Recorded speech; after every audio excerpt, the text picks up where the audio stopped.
Today, our topic is the digestive system of human body.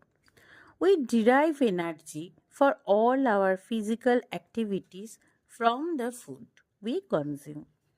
We all eat food we know we must eat in order to be healthy and to get energy. Food contains different nutrients that our body needs to stay healthy and strong. But do you know that what happens to the food after we eat it? At first, we should know about digestion. Digestion is the process by which the food is broken down into simple substances which can then be absorbed in the bloodstream. But before that, the food needs to be ground by the teeth. The group of organs in the body that carry out digestion forms the digestive system. The digestive system is composed of two main components. The gastrointestinal tract, that is called GI tract, and accessory organs. In gastrointestinal tract or GI tract, all absorption takes place, and accessory organs produce juices that help the body digest. The gastrointestinal tract consists of mouth, esophagus, stomach, small intestine, large intestine, rectum, and anus. And accessory organs consist of salivary glands, liver with gallbladder, and pancreas. The journey of the food starts at the mouth and ends at the anus. The journey of food. In mouth, the process of digestion begins when we put a morsel, meaning piece of food, in our mouth. The tongue mixes the chewed food with saliva secreted from the salivary glands. Saliva also helps digest carbohydrates like starch by breaking them down to sugar because it contains enzymes. The softened food is rolled into a ball called the bolus and is pushed by the tongue into throat. The food is pushed to the back of the pharynx and travels down a pipe. During this time, a flap known as the epiglottis covers the opening of the windpipe and prevents the food from entering the trachea. Next part is esophagus or food pipe or gullet. It is a long, thin tube like organ inside our neck that carries the swallowed food from the mouth to the stomach. It is about 25 centimeter long. The strong muscles in the walls of the tube squeeze and push the food down into the stomach. Movement of the food occurs due to a wave-like contraction known as peristalsis.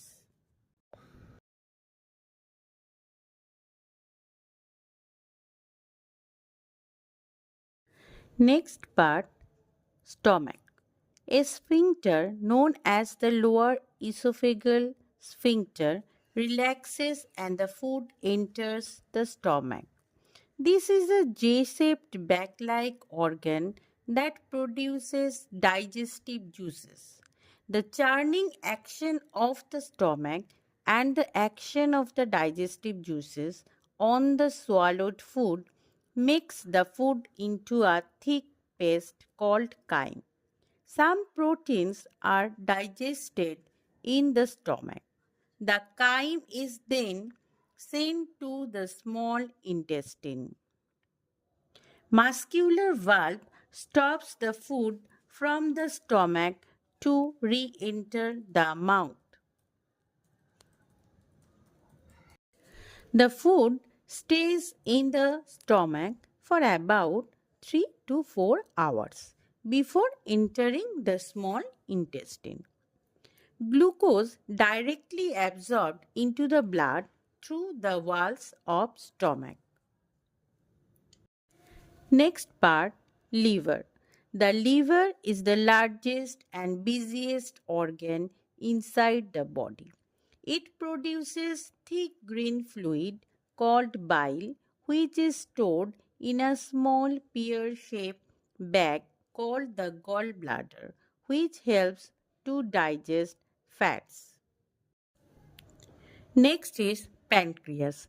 Pancreas produces many enzymes which are released into the small intestine.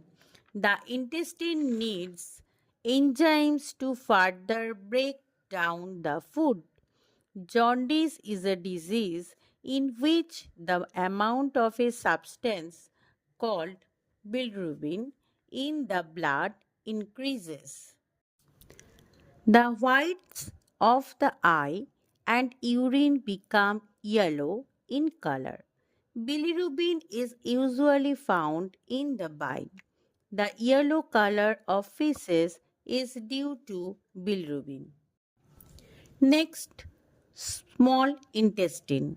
Food enters from stomach to small intestine, which is usually around 6 meters long. That is the height of a giraffe.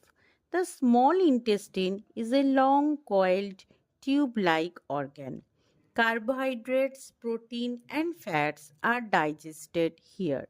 The digested food is absorbed in the blood here. Large intestine, a long white tube around 1.5 meters long that surrounds the tightly coiled small intestine. It is at the end of the digestive system. It receives remains of food from the small intestine. Excess water and salts are absorbed here. The remaining material after the water has been absorbed is called feces and is the waste that is thrown out of the body. The walls of the large intestine are very smooth and produce a slimy mucus. It helps feces pass out of the body through the anus. Undigested food stays up to 12 hours.